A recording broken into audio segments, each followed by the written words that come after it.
Voyons maintenant une zone du poumon extrêmement riche sur le plan anatomique et par conséquent le siège possible de nombreuses pathologies. Il s'agit du dôme ou de l'apex pulmonaire. C'est une partie du poumon qui dépasse l'orifice supérieur du thorax, délimitée principalement par la première côte. C'est donc une surface qui regarde vers le haut et l'avant. La première côte et les vaisseaux subclaviers vont former d'ailleurs une empreinte sur l'apex ou sommet pulmonaire. Vous avez ici une vue supérieure de l'ouverture supérieure du thorax et ici une coupe parasagittale passant par l'apex pulmonaire. Il est important de connaître ce dessin car il résume plusieurs structures importantes décrites dans ce cours et dans le cours sur l'appareil cardiovasculaire.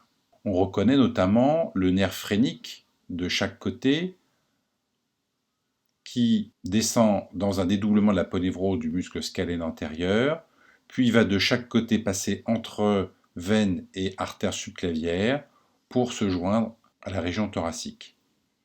Du côté gauche, il y a ce rapport avec le canal thoracique qui vient s'aboucher dans le confluent jugulo-sous-clavier, et ceci explique qu'il puisse y avoir au niveau du creux susclaviculaire gauche, donc ici, la présence d'adénopathie pathologique, notamment lorsque un cancer se dissémine par voie lymphatique, avec accumulation de cellules à ce niveau-là.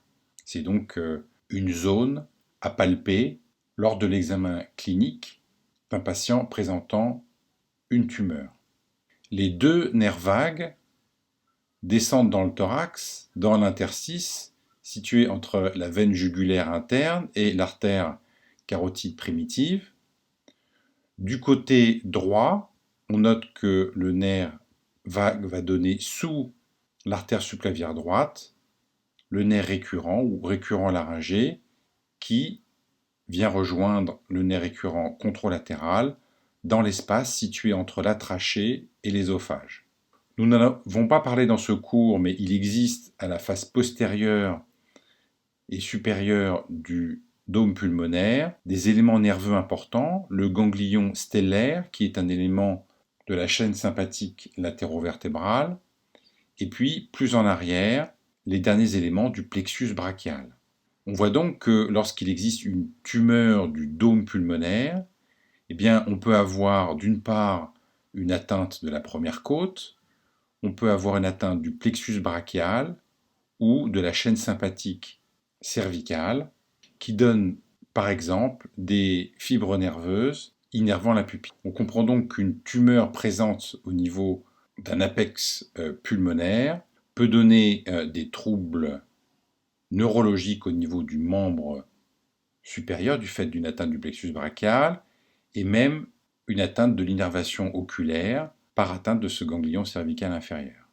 Sur cette dissection ou cette coupe parasagittale, passant donc par ce plan, on reconnaît le muscle scalène avec l'artère subclavière et en avant la veine subclavière, comme on peut le constater sur ce schéma. Ces deux vaisseaux étant séparés par le muscle scalène antérieur.